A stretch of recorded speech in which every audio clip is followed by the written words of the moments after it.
আসসালামু আলাইকুম রহমতুল্লাহ। এই তিনজন মক্তবের শিক্ষার্থী এভাবে প্রতিদিন ঘুরে বিভিন্ন বাড়ি থেকে তিনজন চারজন করে গ্রামের মসজিদের দিকে মক্তবের শিক্ষা গ্রহণের জন্য তারা খুব ভোরেই ছুটে যায়। সিলেটের বালাগঞ্জ উপজেলার পূর্ব গৌরীপুর ইউনিয়নের নতুন সুনামপুর গ্রামের পুরাতন জামে মসজিদের মক্তবের শিক্ষার্থী এই তিনজন। ভেতরে আরবি শিক্ষা গ্রহণ চলছে। মূলত এই মক্তবের শিক্ষাই হচ্ছে আমাদের বুনিয়াদী শিক্ষা গ্রহণ। আরবি শেখার প্রথম হাতে করে কিন্তু সেই মক্তব থেকেই শুরু হয়। মক্তবের শিক্ষাই অনেকের ধর্মীয় জীবনের একমাত্র পুঁজি।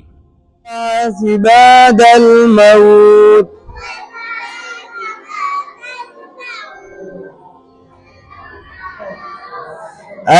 آمنت بالله كما هو আমার প্যারা নবী, তুমি সৃষ্টির ছবি, তুমি মাহবুবে খুদা শাহে দু জাহান, তুমি মাহবুবে খুদা শাহে দু জাহান। আমার ঈমান, আমার দিন, আমার জান, আমার ঈমান, আমার দিন, আমার জান। আমার প্যারা নবী, তুমি সৃষ্টির ছবি, তুমি মাহবুবে খুদা শাহে দু জাহান।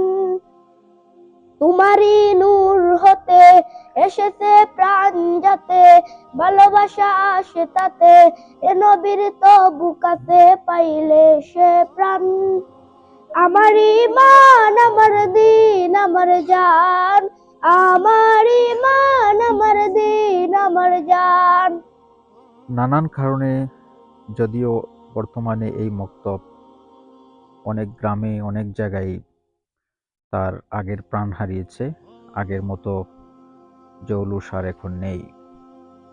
তারপরও বুদ্ধা মহলে অনেকেই চিন্তা করছেন যে আমাদের সেই আগের মক্তব শিক্ষাকে কিভাবে চাঙ্গা করা যায়, আরও সমৃদ্ধ করা যায় এবং শিশুকালে শিক্ষার্থীদের মক্তবের শিক্ষাকে সমৃদ্ধ করার জন্য বিভিন্ন চেষ্টা এবং উদ্যোগ নেওয়া হচ্ছে। সম্প্রতি নতুন সুনামপুর পুরাতন জামে মসজিদেও সেই উদ্যোগ গ্রহণ করা হয়েছে।